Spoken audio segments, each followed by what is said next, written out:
in the 5th floor conference room regarding the Healthy Campus project. Immediately following, the commission will recess to the 9th floor conference room for an executive session regarding labor negotiation and litigation update. Roll call. Walters. Here. Philbrook. Here. Bynum. Here. Walker. Here. Townsend. Here. McKiernan. Here. Mugia. Here. Johnson. Here. Kane. Here. Markley. Here. Holland.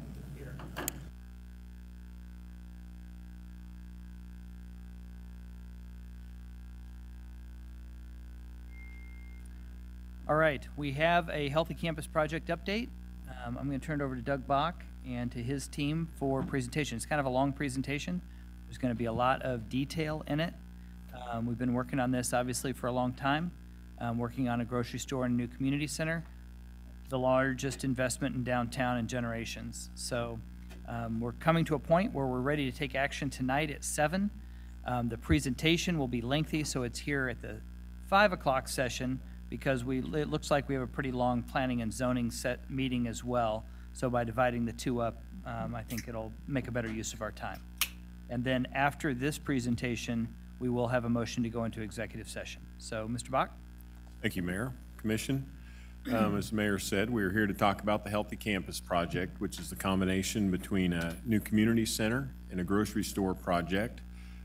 Individually, they both date back some time. We've been working on a grocery store project for some time in the downtown area, looking at various sites, and then working on the community center project that came about. It's had separate people working on it for different years, but then the two projects kind of collided to come together for the potential to bring them together and make the Healthy Campus about 4 or 5 years ago as we started working in that direction. A few things that I'll just note, and they'll be brought out, maybe more information provided on this later, but one reason that we're coming forward tonight is because there's some special financing that comes about through new market tax credits that we have to get everything in line, which requires us to move forward on it now and take action. If we were to wait a couple of months before we were to do that, then we would miss the allocations that could come out for 2018. So we have to make a decision now whether we want to try to do that, and it's a rather substantial portion of the financing. If we elected not to do that, then we'd look for different ways to move around the new market tax credits financing, but it is a big piece of the pie, so that's why it's on that's also a reason why it's on our calendar now as we look at it. So we've put together a program that makes all the project work come together. And I'm going to turn this over to the team that's working on things. John Stevens in Economic Development will lead off at this phase of the presentation and introduce others as we move along. John? Great. Thank you, Doug. John Stevens, Economic Development. Thank you, Mr. Mayor and Commissioners. So as the Mayor mentioned, this is a relatively dense presentation this evening, but we'll try to keep it moving and try to cover a lot of ground in relatively few slides. So the Healthy Campus Project, there we go. So what we're gonna cover tonight is a little bit of an overview of this project related to the history, the needs, and the outcomes associated with it, the project outline, a schedule, timing as it stands currently, partners, and many of them are in the room, and I'm going to introduce the ones to my right here shortly as well. Then we're going to cover pretty in-depth the financials related to this project, including contributions, overview, funding, ongoing operating expenses, and then compare and contrast some community center examples, and then finally close with the next steps for later this evening. So a quick overview, and I won't read this all to you, but in 2012, the 8th and Armstrong YMCA decided that they wanted to provide a new location for the YMCA in the community and in downtown. And a market analysis that the YMCA subsequently performed resulted that 10th and State, or approximate area of 10th and State, would be an ideal location for a new YMCA community center, rec center facility.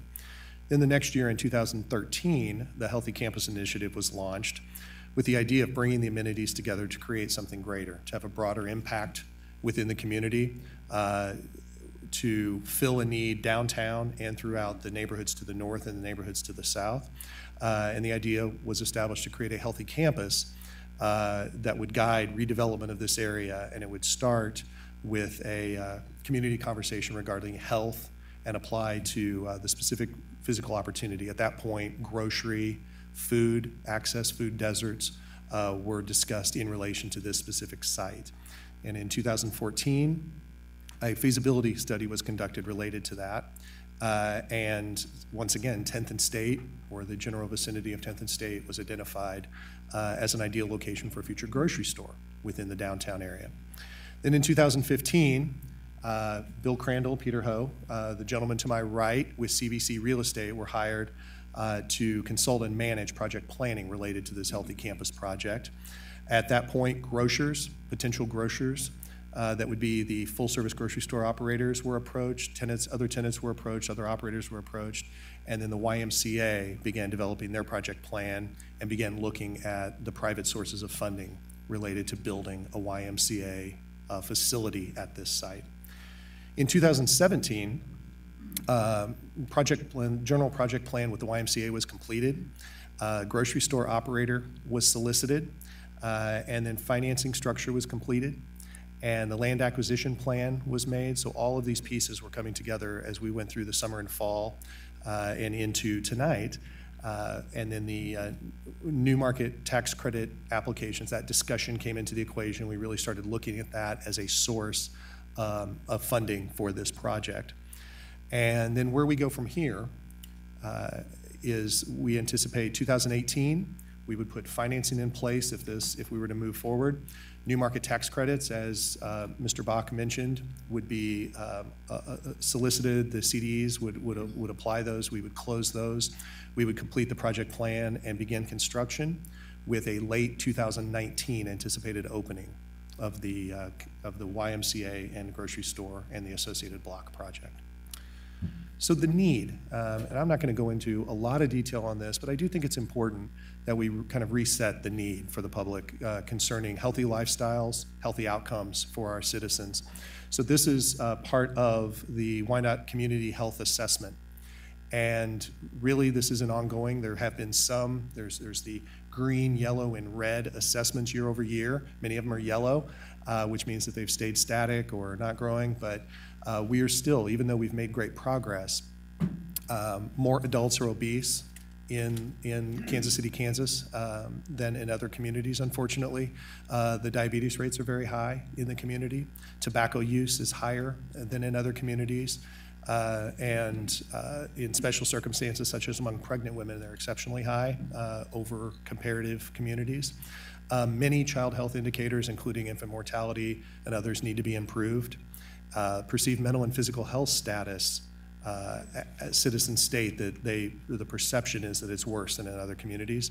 The economic status of residents is low on several indicators, which contributes to some lack of healthy outcomes. The adult use of cancer screening is low. The uninsured rate is significantly higher than in many other communities, and access to full-service grocery providers lags versus other communities. So these are all based in the community health assessment. So this is data that was provided that we looked at, and the healthy behaviors such as healthy eating and physical activity can certainly protect us from disease and illness that leads to a longer life. And social isolation and participation can also lead to different health outcomes. So with that being said, the unification of a community center and a grocery store into an accessible area starts to lay out why there is a need within service. So the project consists of healthy food, which would be a high-quality, full-service grocer that's committed to more than simply selling food. They propose to strive to buy local, to offer healthy food programming, cooking programs, and they also have indicated that they would plan to partner with the YMCA on cooperative healthy outcome programming. The YMCA, obviously, probably goes without saying, they've been in the community for 150 plus years, but they're a charitable organization committed to strengthening communities with a focus on youth development, healthy living, and social responsibility. And then the healthy outcomes, placing both of them together, working together in a transit accessible location. The goal here would be to have quantifiable success in more healthy outcomes for the citizens of Wyandotte County. So here's where I'm going to turn it over to CBC, who's been working on this project for quite a while now. But the basic overview is this is a $37.1 million project that has a 35,000 square foot YMCA with aquatics. There would also be a health service provider within that YMCA, a 32,000 square feet of retail with a minimum of 12,000 square foot full service grocery, and then a connective element of a 63,000 square foot parking and outdoor plaza. And with that, I'm going to turn it over to Peter Ho to take you through a little more detail on that, on the outline. Thank you, John. Thank you again, Mayor and Commissioners, for allowing us to make a presentation tonight as part of the overview. So I'll go ahead and show some of the site planning on the Healthy Campus. So as you can see on the Healthy Campus, Big 11 Lake is right there on the orientation. State Avenue, Minnesota, and then 10th Street up on the right, and then 11th Street on the left. So this is kind of the overview of the site. Right now, this is the retail corner, currently where Security Bank is.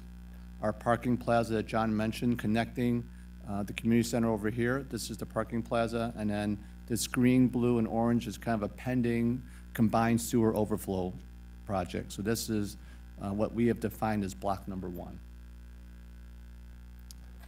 And then on block number 1, again, the proposed grocery store retail anchoring the corner. Here's the parking plaza, the community center, and then this green space is the proposed CSO space. And then these are some of the images that we have prepared to date. The design team has prepared these documents through the first week of November at what's called a schematic design phase. And this is some of the possible renderings, or these are the renderings of what could be the community center. And then this is that parking plaza, and then again, the grocery store at the corner with the other retail behind. This image down here is a view, kind of a bird's eye view, looking at State and 10th. This is the future retail, the parking plaza, and then the community center in the background. I think this may be the last slide for this part. This is the street view. Someone walking, this is the community center. And then we have our parking in the middle, and then the grocery store along the right. This is Minnesota street view. And then another bird's eye view showing the community center, parking, retail.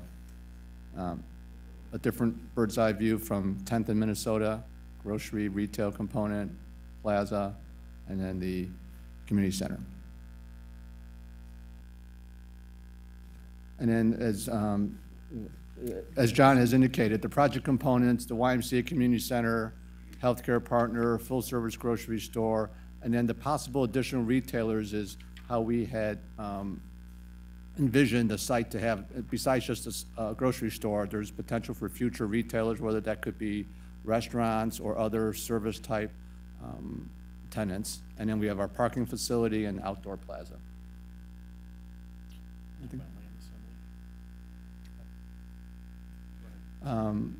So I'll jump in and we'll tag team on this part. As far as the schedule, as Mr. Bach mentioned, the reason that we're before you tonight is because of the timing of the New Market Tax Credit Program.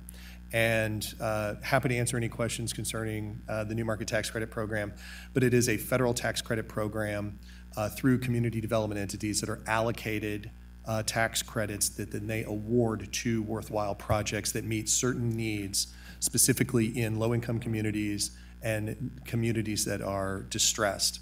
And downtown KCK does classify that. We are classified among the federal classification for that. So one of the other things about this is that many of these CDEs, when they allocate, they are looking for projects that are quote-unquote shovel-ready. So at some level, they have a high degree of probability that this project will advance, will be built, so that then as they are reapplying for new allocations, they have success stories to show versus projects that may have been allocated and then not come to fruition. So that's a little bit of the timing around this, and then I'll hand it back over to Peter to talk a little bit about the land assembly, since that's part of the action tonight. Right. So part of the process, so we're on these parallel paths to get to that new market tax credits timeline. So we want to be shovel ready, and shovel ready means that we have site control, and then we also have a guaranteed maximum price for building the project. So that means shovel ready. In order to get to a guaranteed maximum price, we need to prepare a set of construction drawings for the entire block. That would include the community center, the parking plaza, and the retail grocery store. So all that has to happen, and our timeline right now to be ready is May of 2018. That's our timeline. So where we are today, and I think the pending outcome of this meeting is to hopefully begin to start the site acquisition process while we're paralleling our path on designing the building. So we're kind of moving that in parallel, because it takes a bit to design the building, complete the programming, and then our schedule right now is to complete all the construction drawings by the end of March of 2018, go out to bid, so that by May of 2018, we have a guaranteed maximum price, and then based on our current timeline and the option contracts, we would also close on the properties in May of 2018. So wanted to take a moment before we move into the financial side of this to just mention and acknowledge the partners. The YMCA has been a very active partner in the planning and creating the operational components of this. David Bird, their president and CEO, has been very active in this project. Healthy Communities Wyandotte, with their president and CEO, Kathy Harding, who's in the audience tonight. She actually, right before we started the special session, she handed copies of a letter on behalf of her board stating that in April 24th of 2014, they allocated $1 million, which you will see reflected in this budget. And this is a letter that outlines, it said their board still is fully supportive of any outcome to expend the rest of that $1 million towards successful completion of this project. So I have copies here to provide to the commission and to the mayor. Then the grocery operator. The grocery operator has been very active, but during this process, during moving this process forward, the grocery operator and the healthcare provider, we've been in a lot of discussions with them. However, neither of them at this point during their MOU phase wanted to go public necessarily with their trade names and their operational names related to that. But I can tell you we've been working with them. So now we'll move into a little bit of the bifocal side of this, and that's the financial. So the first is the sources and uses. So as this is outlined, and I want to be clear, we've broken this out into community center, the plaza, parking, site work, utilities, streetscaping, basically all of the other, because this is a one full city block, all of the other costs associated, and then the grocery and retail building. As Mr. Ho outlined, there's really two fundamental buildings, but then there's really three primary construction components in this project. So the sources of funding are the $6 million that the unified government, that this body previously voiced support of advancing into GeoBond proceeds towards a community Southern Healthy Campus project. Additional GeoBonds are envisioned being issued in the amount of $1.39 million for the community center. Then the YMCA has set their current goal of $6.8 million in current received, pledged, and asks, projected ask return right now of $6.8 million in private capital contribution. As I mentioned, the Wyandotte Health Foundation grant of $1 million. And then the new market tax credits are anticipated with allocations of providing $2.355 million for the community center. Then on the parking and plaza and site work, that would be, again, GeoBonds in the amount of $7.95 million. That would provide all of the utility relocation, streetscaping, retention, all of the various aspects of clearing a site that is also, I might mention, has quite a grade coming from Minnesota Avenue down to State. And so to clear and do water retention, utilities, and all of that, that's where that lays in.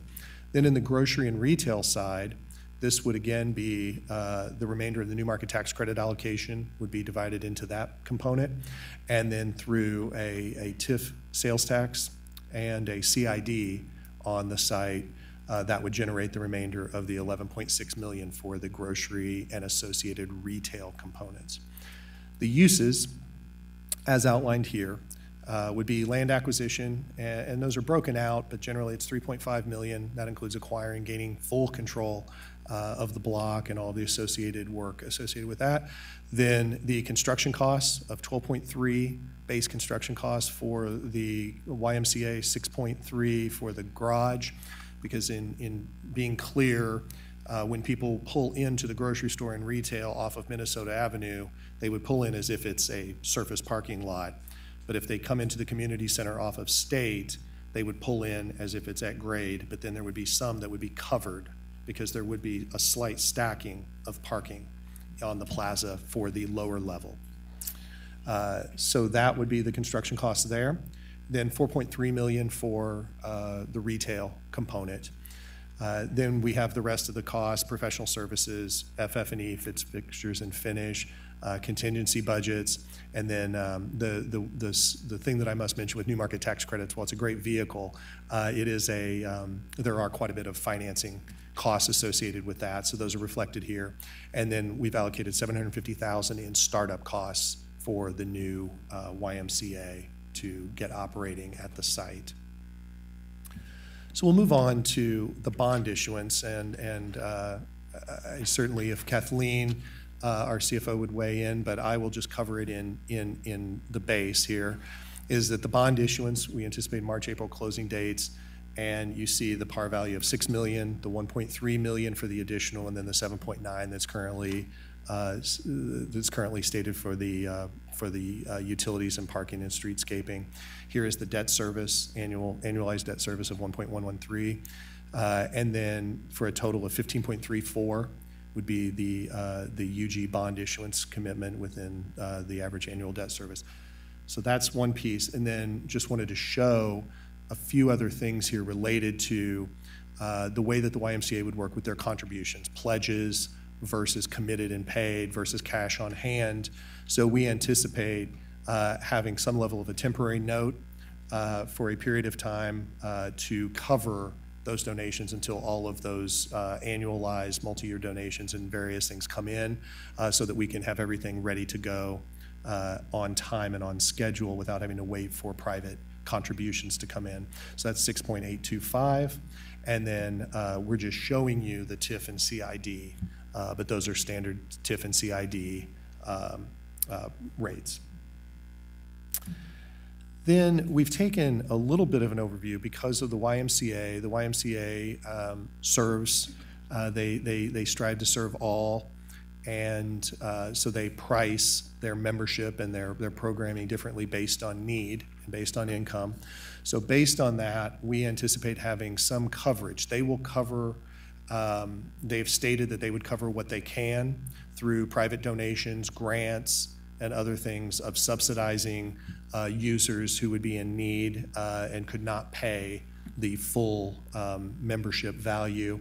So we've anticipate an operating cost here in covering that for the users, because we do anticipate a relative high percentage of users that are unable to pay the full membership rate. So that's $458,000, and then utilities, water, sewer, and assisting in covering some of those costs for a total of a $750,000 annualized operating expense and subsidy on the YMCA. So I wanted to give a little more context, and this is somewhat, a term I would use would be a little bit apples to oranges slightly, because every rec center is different. Everyone has different programming, different style, but ultimately I think it's important to look at the difference between a YMCA-operated community center versus if this body were to approve building a UG-owned and managed community center. So these are three facilities that have recently been approved in the metropolitan area by their legislative bodies. So a $39 million rec center at the Lenexa Civic Center, North Kansas City rec facility of $27.5 cost to build theirs, and then the Merriam Rec Center of $30 million.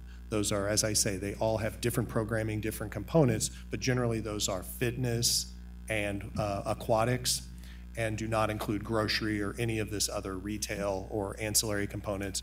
But that's the upfront construction cost, and then we do not have all of their annualized operating expenses, but all three of those bodies are anticipating covering 100% of their ongoing operating expenses at those. And that would include everything that was outlined in this previous, plus any other costs or subsidies or staffing overruns.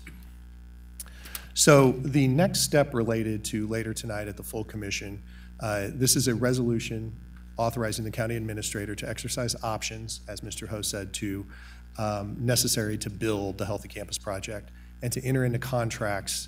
You saw the rendering, some of the massing studies, the site planning, engineering. So this would be up to a $2 million allocation that the county administrator would determine is needed as we move this process along for pre-construction, architecture, engineering, and the options on that block of land. And with that, that concludes the base presentation. Thank you. All right, are there any questions, comments, discussion? There will be a very abbreviated version of this at 7 o'clock and open for public discussion, but I do want to take the time tonight. That's why we've set aside the 5 o'clock for questions. Commissioner Kane. Okay, I was just told this a little while ago. I want to make sure we have a signed letter from the grocery people. Yes, no, maybe? We don't have a, when you say a signed letter, we do not have a signed contract with them. There's a memorandum of understanding. There's not a lease. Right. And then is the current Y going to stay open while we're going through this process? I would have to refer that to Mr. Byrd, but I believe so. Yes, it will. David Byrd with the YMCA is here, if you'd like him to answer that question. Yes. We envision keeping that open full-time until we transfer it. Thank you. So for the microphone, Mr. Byrd, President and CEO of the YMCA, said that he would keep the current facility would stay open during the duration of construction until the new facility is open. Commissioner Markley. So I really feel like we need to talk about how this fits into our long-term budget, because correct me if I'm wrong, but what I saw is that for at least 20 years, and then part of it for the foreseeable future thereafter, we're adding $2 million to our budget. The debt service plus $750,000 annually. I mean, there goes our mills we wanted to reduce the tax rate by. $2 million a year, every year for 20 years, plus the 750 after that. I just feel like we ought to see how that makes our budget look. We need our little fancy spreadsheet to see what that looks like, because we've been talking about how we can't add more debt service and how that's going to put us up over the little hump we didn't want to be over in our fancy graph. I don't see any way we're not going up over that hump if we're issuing $15 million in bonds. Well, I think this is an important policy question that I think this commission needs to have, because you're absolutely right, Commissioner Markley. There is long-term commitment on this, and it is above what we had originally hoped for when we made the commitment. We had committed about $500,000 a year in the original $6 million commitment. So this is more. The original $6 million commitment that was made by this commission in 2013 did not include the grocery store also. One of the things that's real is if we were at 78th and State, that grocery store pencils with its own income and expenses. And if we were at 90th and Parallel, that YMCA is fully functioning without any subsidy. The challenge we're running into is at 10th and State in our downtown with a median household income of $18,000 a year. Getting a grocery store to pencil requires public subsidy. We know that. We also know that helping the community center, if we were to build and operate a community center on our own, we would be carrying that full load as well. And so the policy question is, this is more than we had originally anticipated. It's also worst case scenario. I can tell you that Doug Bach's job is to make it look as dire as it possibly could, because that's what we're on the hook for. And we're not going to sugarcoat it, and we're not going to put up more optimistic numbers. I do believe this is a game-changing investment in downtown. The YMCA could very well outperform what their worst-case scenario is. But this is a worst-case scenario for the community center, and we would anticipate that it would outperform that, which would reduce the UG cost. It is also, this doesn't include does this include sales from other retail outlets or just the grocery store? It's just based on the grocery store. Just the grocery store. So there are other retail outlets that we're working on, that CBC is working on bringing, that won't come without a grocery store. We saw what happened at 18th and I-70. Once the Sunfresh came in, all kinds of retail came along that strip mall, and even the pad sites out front developed. So it only anticipates the revenue from the grocery store.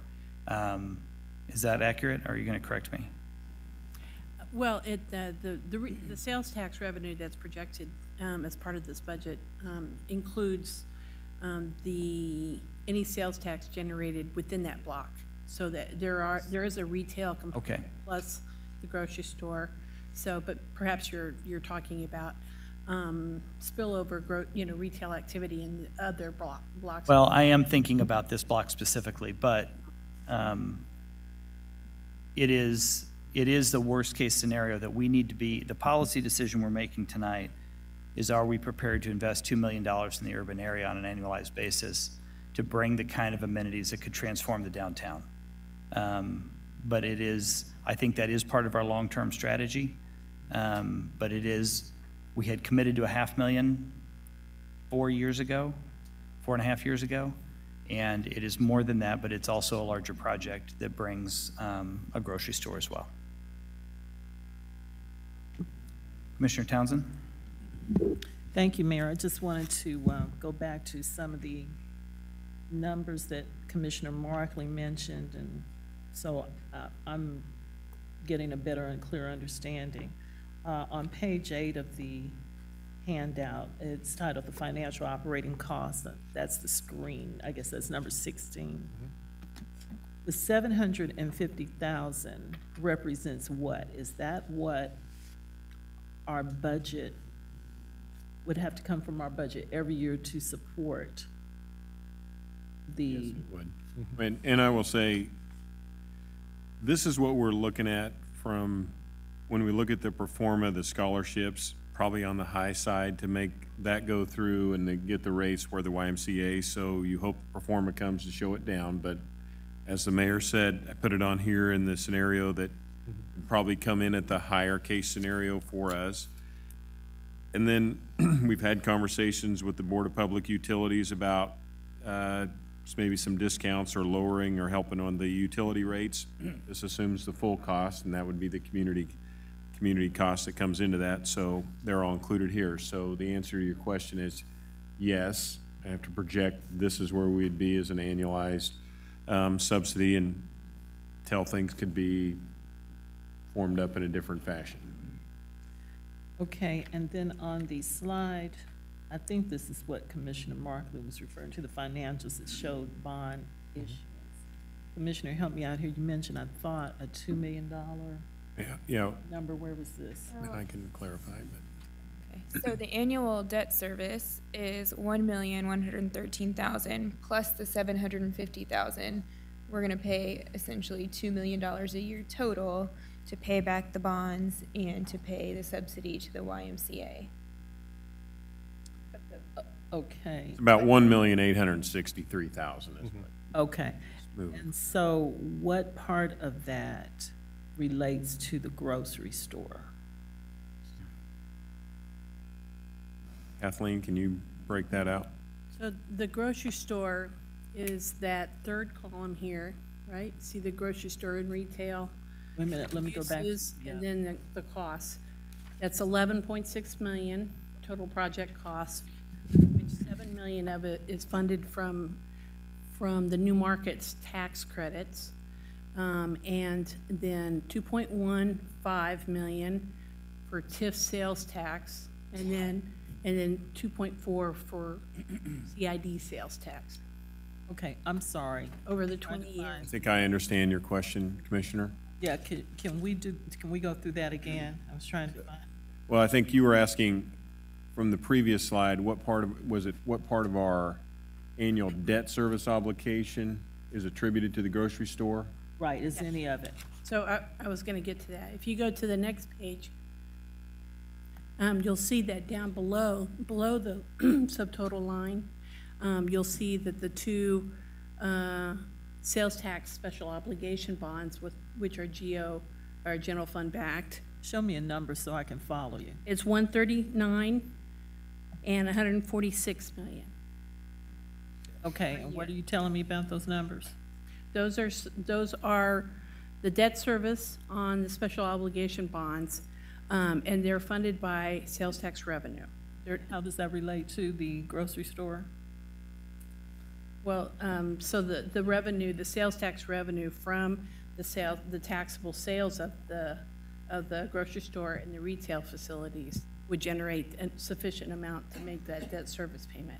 I think this is probably, if you're looking at what the unified governments, because these are coming from the project, numbers down below. And you were seeking what we are paying from the general fund back toward the grocery store, right? I'm not sure. Well, let me, I mean, I can break that out from this number because grocery stores really annual contribution goes to, if you come to the last number of the line above, as we build up to the 1534, the two top numbers are directly related to the community center. The line in the middle is a 7.9 million. That's a blended project cost between site work that goes over the entire block, comes back in to build the parking and everything associated with it. So if you just split that out and attribute it, I don't know if that's a fair way to do it, but in order to make the whole project work, but if you just split it out between the two projects, so you have 574,000 annual debt service, so you'd be about $280,000-$90,000 a year that would go toward the debt service for capital cost from the general fund for the grocery store. Okay, what was that number again? 200 and what? Yeah, a little less than 300,000. 300,000 of the, 574. Right here. You need to, no, up the next page, right there. Right here. We're on slide 15, the top of the page that you were on. I'm trying to relate the number that Administrator Bott just gave to the numbers that we were talking about earlier with the question raised by yeah. Mark. Can you, would you point to it up there? See, point to that 574? Yeah, A little less than 300,000 from that number would go toward that would go toward the $1.8 million that Commissioner Markley was referring to. So we're paying 300,000 for the grocery store. Well, in fact, For the look at the site. top of this page, the two numbers on the right, 438 and 104.76.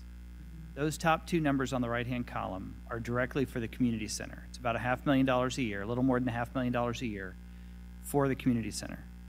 Then you have the parking plaza, utilities, streetscaping, all the rest of the costs associated with the grocery store, the parking. You can't have a grocery store without parking.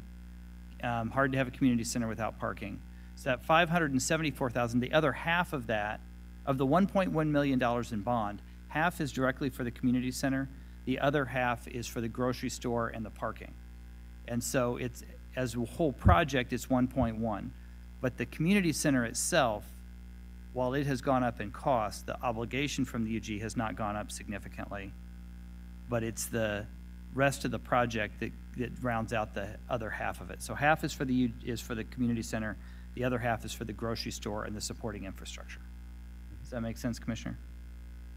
I'm hearing it. I'm pondering it. The parking facility is going to be a shared facility with the store, the Y, and whatever other retail may come? That's Correct. Correct. And that's why when Mr. Bach was breaking that out, that's why it's not, you know, it's hard to do an exact 50-50 split because that's a shared plaza, shared parking, all of the other associated streetscaping, utilities, and infrastructure, that if you bifurcate these two projects, they don't split out exactly, because you need parking for both, you need infrastructure for both, but it's not necessarily cutting half of the price if you were to look at it that way. Okay. My last question for right now, again, we talked about the timing and the new market tax credit. If you would, explain to me again what that is and why we need it, and the timing, why that's critical, and that impact on the grocery store. Sure. So I'll start on slide 14. I mean, from a financial perspective, the new market tax credits are necessary in order to provide the additional capital, the additional sources of funding to build this facility. And who do those go to? Those are sold to private investors. They are federal tax credit allocations that are allocated to community development entities locally and nationally. This is where we could probably have a separate session just on the new market tax credits, but they are allocated to CDEs, then applications are made to those CDEs, and they will allocate their shares of their federal tax allocation. Then private investors buy those for federal tax credits. So then that is where the capital flow comes.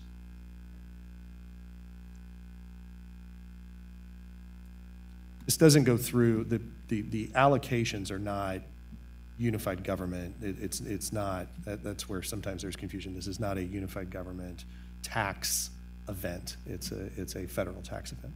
Okay, thank you. So how are we able to attach a number to it?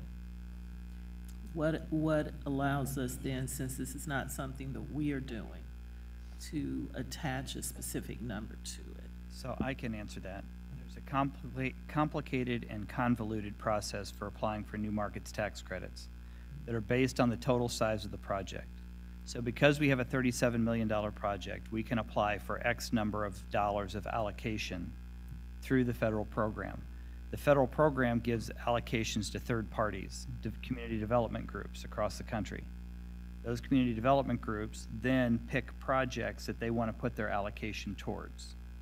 So we would need to get $37 million in allocations, which would net us, because we'd get about, if you look on the far right-hand column on new markets, $9.4 million in new markets. The benefit of the new markets tax credits and why they're so popular is because the lawyers make out like bandits. And if you drop down below, we're going to pay $2.8 million of that out to the attorneys. So attorneys like it, banks like it, and we get $6 million of free federal money to apply to our project. So we believe that we know this project qualifies because in the last year we've been talking to the community development groups across the country who give the allocations, and they're very excited about the combined project of a community center and a grocery store in a food desert in a challenged urban area. So we believe we'll get the $37 million in allocations, and that will net at least $6 million in cash for the project. So it's a very complicated, very convoluted piece, and apparently there's only 6 lawyers in America who understand it, and they get paid well for the privilege. But it is free money to the project for us. It's $6 million of revenue that if we don't get the new markets, if we're not on cycle to get the new markets, we'd have to come up with from somewhere else. If I may, Mayor, I'd also just add that the YMCA, since a component of the new market tax credits are related to the Y, the YMCA has been at the table. They've utilized new market tax credits with some of their other YMCA facilities, just for information. We've brought in a lot of expertise for people who know how to do this. Okay, thank you. That's all I have at this time. Thank you. Commissioner Kane, and then Philbrook, and then Bynum. No, not Philbrook, just Bynum. Kane and Bynum. I want both these projects. The community deserves them.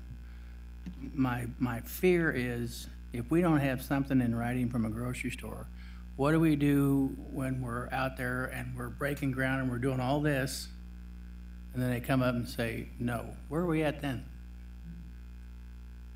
Well, that's a fair question, Commissioner.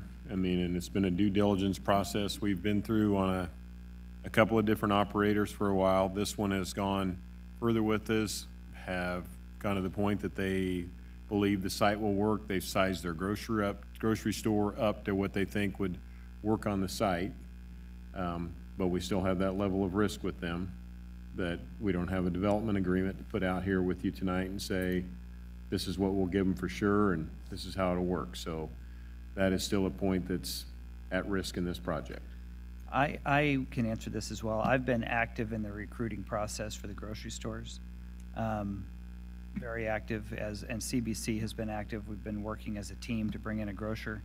The CBC and the Healthy Campus team did meet with Mayor-elect Alvey to brief him on this project, to give him a heads up on how this is looking. We wanted to assure him that we weren't trying to set up this timing just ahead of him coming into office, but in fact the timing is necessary because of the new markets tax credits and that $6 million potential that we really need for this project. And so he's been briefed on the project. The grocer has said to us they want to meet with the new mayor before they sign, just to make sure that they have the mayor's support. I mean, I think that's valid. They don't want to come to a community where they're not welcome. And because I've been so active in the recruiting process, and they know I'm supportive, they want to make sure that the new mayor is as well. And I think that's a fair request. And so they're setting up that meeting now, and we'll give that the proper due diligence. It's a little clunky with an administration change in terms of a project of this size and importance, but I do think we have a product that will move forward. And I think those, I just have to believe those once both sides understand where the other's coming from, I think we're gonna be able to continue to move it forward. The key is we need to move forward with the property acquisition. The good news is the property we're acquiring is Dozer Realty and would be better being anything else than it is right now. And so we would be improving downtown just by subtracting much of what's there. So in terms of the property, the commitment of finances we're making today, the property acquisition moving forward with the community center, it could be built independent of the grocery store, in which case these costs would go down if the grocery store weren't a part of the project. It's just a much better project with the grocery store associated with it. And I think the economy of scale with the parking and the infrastructure costs, it's just a better project with a grocery store.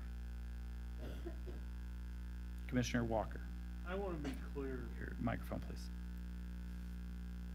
I have a degree of discomfort in tying I mean, I'm 100% for this project. Every one of you know I voted for every time it's come up. Is the grocery store where I want it in the Northeast? No. Did I want a YMCA to stay and have a presence in the downtown urban core? Yes. Did I want a grocery store? Yes. This may well be the only option to have it, but I have to confess that with my imminent departure from this esteemed group, That's not too big. Come on now. I'm a little uncomfortable voting on this type of obligation, or what I sense is this say the new mayor comes in, and after a period of time, and my successor, the new at-large commissioner, and they don't like this deal at all. Is what we're doing tonight irrevocable? I mean, does this lock this thing in so that they have no options to have a different point of view? I mean, there is an annual lug that's going to come on here, and I've gotten my share of phone calls about the annual lug we just mailed out to people from the treasurer's office, the appraiser's office. And I'm a little uncomfortable, even though I have been behind every vote on this project, unless the new mayor and my successor have an option. I mean, we don't have a grocery store. Our hometown grocer won't build a grocery store there. That troubles me. If anybody ought to be able to want to build one there, it ought to be Balls. That's who ought to be down there. This is their home turf. So I guess the simple question is what we're doing tonight going to lock us in to the point where the new mayor wants to lead a new direction and he's got enough commissioners that he can do so? It would not lock us in for this full amount of money. What you would lock us in for about that 2 million. That's a number that I'm gonna have to go out and start spending because I'm gonna exercise and put options down that I'm gonna pay for, lock them in. We will go through a lot of pre-construction, architectural and engineering costs, and that starts shelling out a lot of money quick. Now, in Well, the the new end, mayor takes office in a little more than a month. I mean, how much of that are you going to spend in the next month? well, true, we may not get to the full 2 million. I may only spend, this number gets me to about March. And that's where we came in with the estimate that by that point, we'd be coming back looking for bond money. So that's why we said, let's get a number on the table that gets us into that time frame. Then we would have, that's the only way, if we want to go for the new market tax credits, I have to make that kind of investment. The new market tax credits may not even come through in that regard, and that stops the project, at least at that point, because then I've got to come back and fill that $6 or $7 million nut some other way as well. Well, and this may be the last year of new market tax credits, depending on what the Senate's voting on right now. Well, let me ask you, why is it that we're just voting? Is this new market tax credit just pop up out of the air? Did somebody just discover it? Or why are we doing it now? Right. No, we have worked, it's a cycle. You have to apply in December and January every year for an allocation. That's a cycle that's been going on forever. We've been working the new markets from day one. The issue is the cycle is due now. And so that's why we're doing it now, because this is the cycle. And if we wait another year, there may not be new market tax credits. We could have done this in October. We could have authorized Doug to go ahead on this new market, right? You could have. I mean, that I get it, but could be an option. You could have came back at that point. I would say probably the difference is we didn't have the grocery operator near as far as we have right now. I'm not hearing that we got it. Well, Okay, Doug, I've heard it. Well, if I may, I think Commissioner, as you can appreciate, having been on staff and understand the parallel tracks that go along with development, there are several things that have been happening. And we could not make a credible new market tax application until we had several things. We have to get land control. We've just, probably in the last 30 to 45 days, gotten all of the land to a point where we feel like we can get it under control, specifically the pricing, the terms of acquisition. We have got the YMCA agreement is advanced. And so until you have that management agreement, you really don't have anything to go design around. So there's several things that have come along and that have to mature at the right level before you can make a credible application and before we can spend money. And specifically, I think it's the land control and the management agreement. You have to have both of those before we can credibly come in and ask for even another dollar to put the land under control. And I think you make a good point that if on January 7th or 8th, when the new mayor actually takes office, if at that point he determines, and it's the collective will of the commission, that they don't want to proceed with this project, we can shut it off right then. And so you're going to spend, a third of those dollars or 25% of those dollars. But we have to begin, and we have been spending some money already with the design team. But in order to make an application by April, we can't lose the 4 to 6 weeks that we're talking about right now because we won't have the documents ready to make the application. Yes, sir. Commissioner Bynum and then Murguia. Thank you. I'd like to go back to the $750,000 and then the $1.3 million in the debt, if I could, and we may have been through this, just to rehash it one more time. $750,000, I'm viewing that as the cost to operate a community center, the annual operating cost of a community center. Would that be a fair thing to say? Yeah, it's a projection of the operating cost based with our partner with the YMCA, so yes. It is a UG-owned and YMCA-operated building. YMCA would manage. It's our building. And so we pay, or we have utility service at all of our buildings, whether we actually pay utilities, I'm not clear on. So I don't know about that part, but there are costs associated with operating every community center in this county. And I don't know what the average cost of operating any of our other community centers is. And I don't know if anybody here knows that, but the second part of that question is, that's not necessarily debt, is it? Wouldn't that just be general operating money? So that wouldn't be debt. That would just be general operating. So then the debt comes to the 1.3 or the 1.2. 1.1. 1.113. So the $1.1 million, that debt service is going to partially be paid by the combination of the TIF and the CID dollars that are generated. Is that correct? No. It is not correct. No, that is separate. Those three totals, the top line that you see, are general obligation bond commitments. Those are the pieces of the debt. Correct. Okay, and so the TIF and the sales tax dollars that are generated from the grocery store are not going into the debt. Okay. Well, So what? debt service, that to pay for the TIF and the CID are Correct. reflected in the last two lines on this sheet. Saying it backwards, aren't I?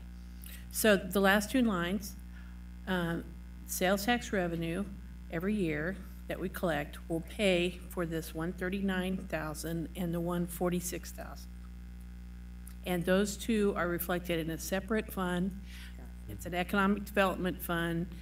TIF, it has nothing to do with the general fund. Okay, I appreciate Generally, the TIF and the CID here would function as other TIF and CID vehicles. Okay. We do plan to do how it's financed currently, we are providing a general fund backing in order to achieve the lowest borrowing costs. But we fully believe that the sales tax revenue generated from this project will support that debt service. Okay, and I thank you. I needed that to be clarified. I think you said it once, and I needed to hear it again. And the other question I have is, I appreciate the comparisons that you put forward on another slide from other communities. I'm going the wrong way. And I think what you're showing us is, for example, in Lenexa for 39 million, they got a community center. Correct. That's their construction cost for their And community-owned. Miriam for 30 million, they got a community center. And then I just noted, because these are not all, they don't have stabilized operating costs yet. Right. So I just noted that 100% of all ongoing operating expenses are covered by those. Right. By those entities. Entities. So, for example, in our community, we don't really have a similar setup like this that we could look at for any kind of comparison, but we know that we've successfully done urban development east of 635 that's performed and done well, and we can point to 2 or 3 places where that has happened. And we provided incentives, subsidies, CIDs, TIFs, and everything else we had available at our disposal to bring those to fruition. Certainly. So what I like about this comparison and what I just said about all of the incentives and items that we had at our disposal to bring those to reality is we're getting both.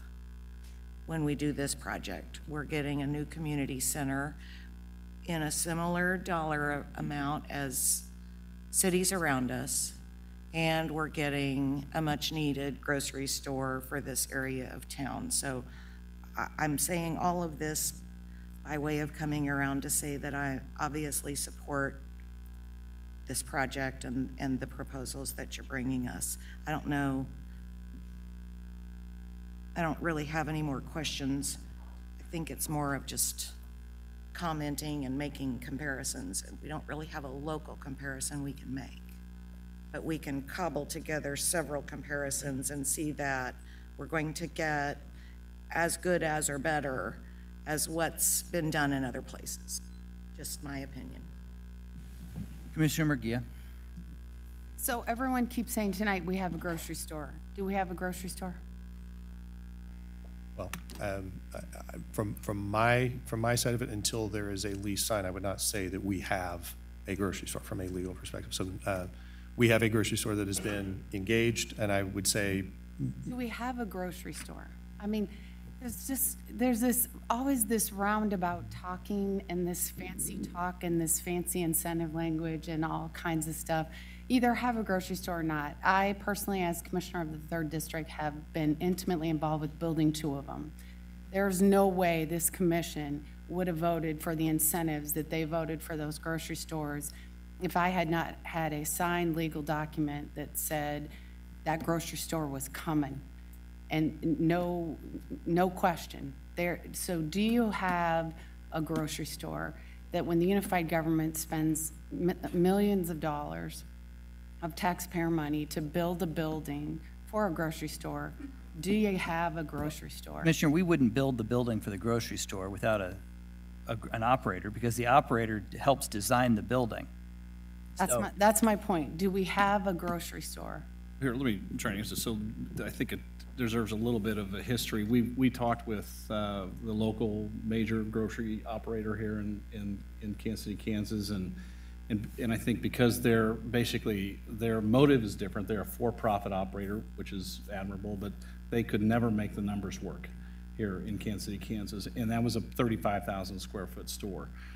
We found another operator that has a store that's about 12,000 square feet, that's a cooperative, that has different motivations. And so do we have a signed letter, a development agreement? No, we do not have that.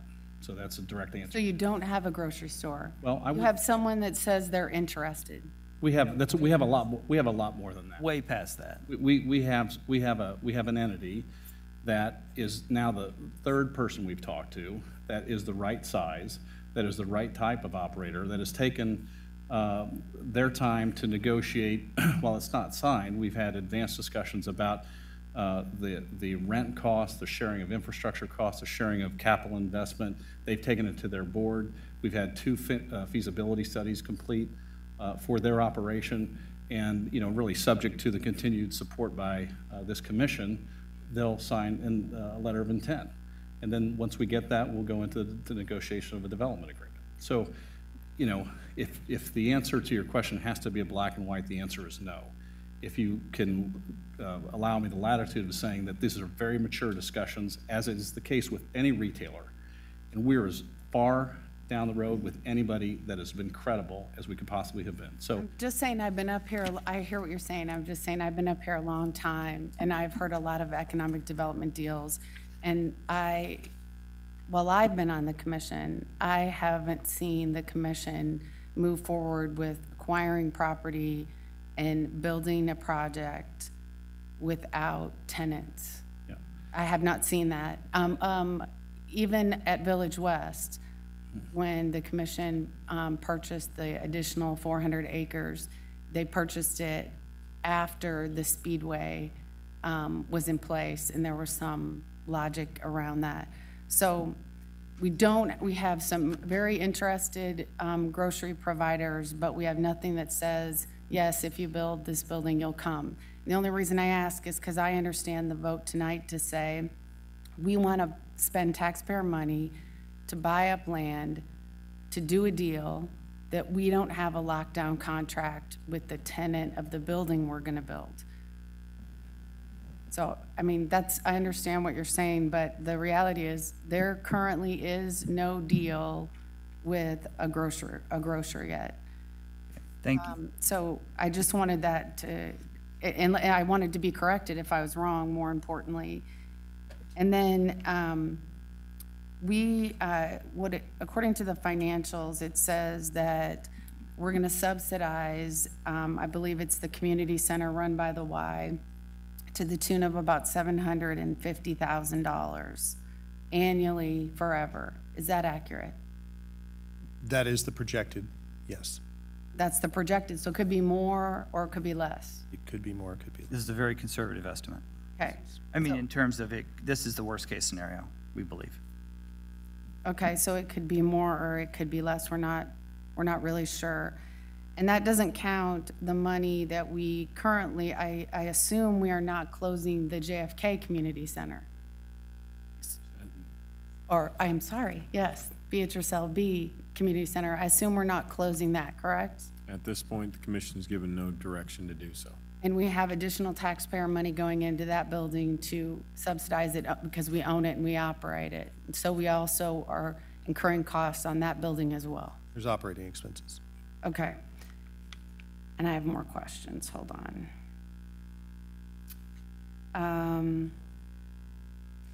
And then all of this is based on the fact that, for example, the CID and the sales tax is based on the performance of the retailers and grocers and what they're able to sell, correct? Correct. Retailers and grocers we don't have yet, right? For the CID and the TIF, yes, correct. But understand, though, we wouldn't move forward with the building of the other one until we had them. I understand that, but you're asking to spend, what are we gonna do with this land that we're buying? What are we gonna do with it if there's no grocery store, no community center on it? What are we gonna do with it? I mean, I don't. There's no reason we wouldn't build the community center. Well, my understanding from the original community center agreement is, and again, it's been, as you showed in your, if you go back to your first slide, when you give the history of this project, I mean, I have a pretty good memory, but we do a lot of work up here, and if you look back to 2012, I mean, how many years ago was that? I thought the commission's original vote on that, and I was here when that took place, is that the commission would contribute $6 million to a community center if there were $6 million fundraised in charitable money to match that. And that was for a community center. It was not, in my understanding, for the way it's being laid out today. I'm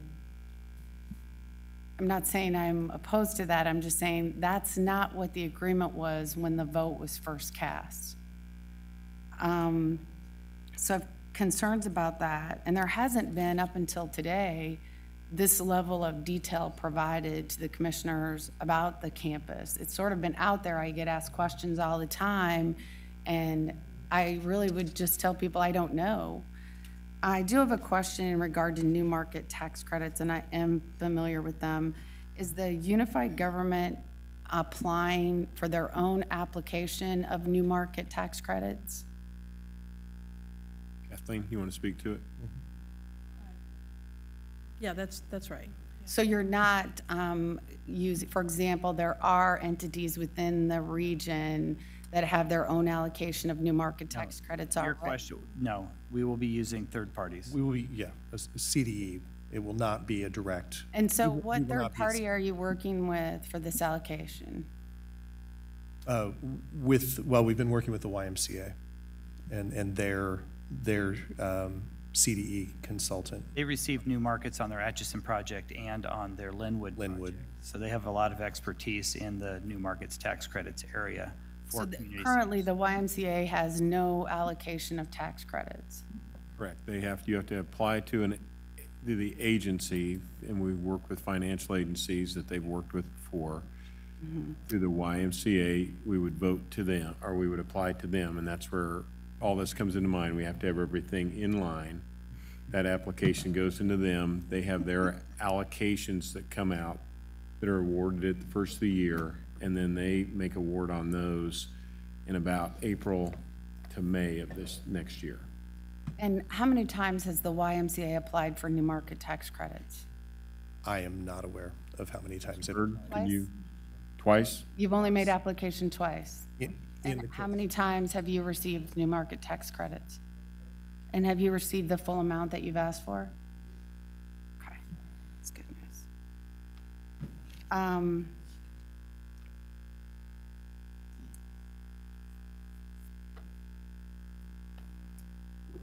I think that's all I have for right now. Commissioner King? Once again, I want both these things, but is this $1.8 million more than what we thought about in the first place? It's probably about 1.3 million more. When we initially went through it, we didn't have any feel for where we'd be on ongoing operational cost.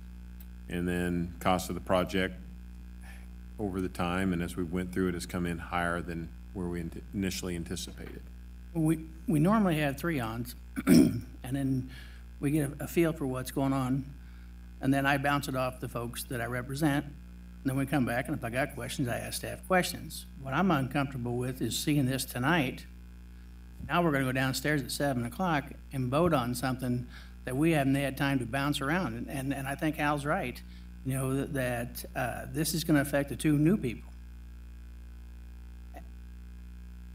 And $1.3 million, that eats up what we wanted to do with our tax for next year, or a large portion of it. So I've got some serious concerns here. All right, any other questions or comments?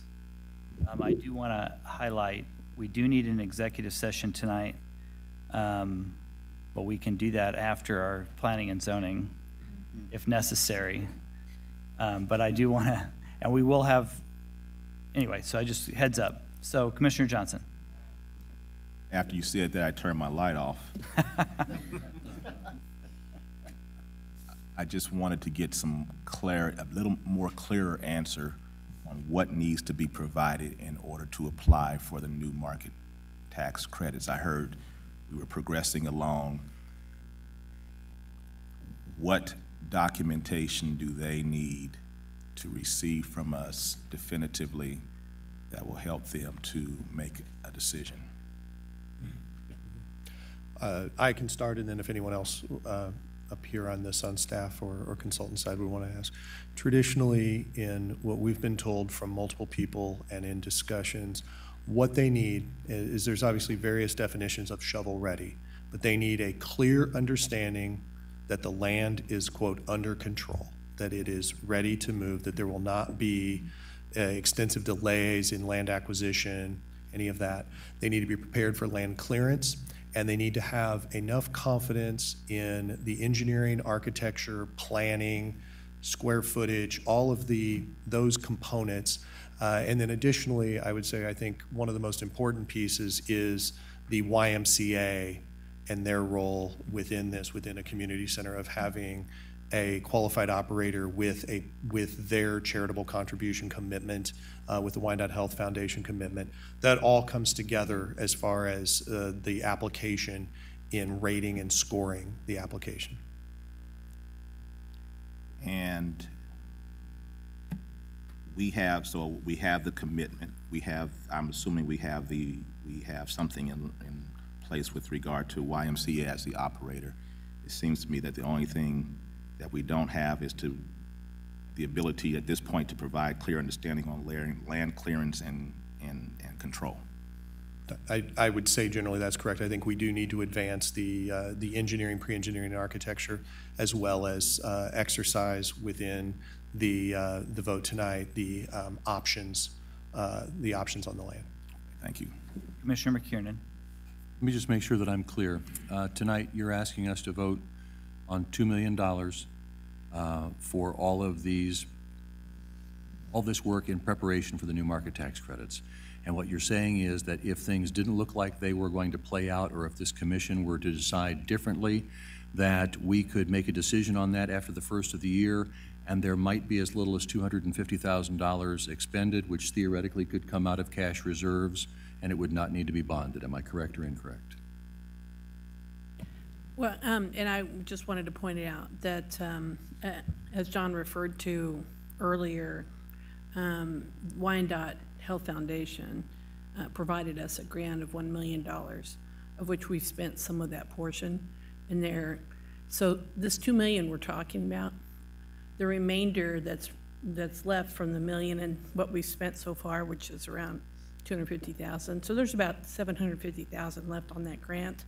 That would be adding, or that would help with funding the $2 million that we're talking about. So the bottom line is, theoretically, we could spend that out of cash and we wouldn't need to bond any of that. No. And then before we would ever spend or obligate ourselves to any of the other money that were on those slides, we would have a fully fleshed out fully itemized development agreement that we would all agree to before we take a step beyond that.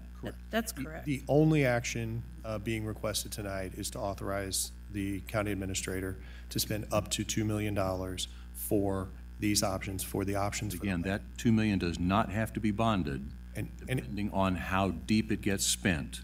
correct. It is not a spend. It is not a direct spend. It is authorization to expend up to. So these would be rolling out over the next 90-plus days as the people that are working on this complete different phases. Thank you. One last one. Commissioner Murguia.